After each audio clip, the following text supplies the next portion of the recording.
ನಮ್ಮ Indian government ಅವರು ಈ ಸೋಲ್ಜರ್ಗೆ 30 ವರ್ಷ ತಗೊಂತಾರೆ ಸ್ಯಾಲರಿ ಕೊಡೋದಕ್ಕೆ. ಇವ್ರ ಹೆಸರು ಬಂದು ಸ್ಯಾಮ್ ಬಹದ್ದೂರ್.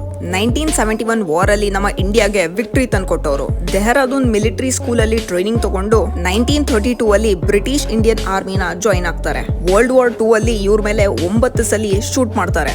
ಹಾಸ್ಪಿಟಲ್ ಅಲ್ಲಿ ನಿಮ್ಗೆ ಯಾರು ಹೊಡೆದಿದ್ದು ಅಂತ ಕೇಳಿದಾಗ ಹೇಳ್ತಾರೆ ಬಾರ್ಡರ್ ದಾಟ್ ಬಂದಿರೋ ಕತ್ತೆಗಳು ಅಂತ.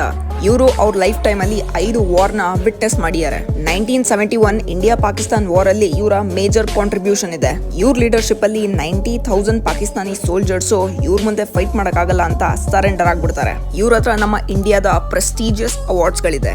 ಪದ್ಮಭೂಷಣ್, ಪ್ರೆಸ್ಟೀಜಿಯಸ್ ಮಿಲಿಟರಿ ಕ್ರಾಸ್, ಅದು ಅಲ್ಲದೆ ಇಂಡಿಯಾದ first army officer, field marshal ranking ನ ತಗೊಳ್ಳೋದಕ್ಕೆ.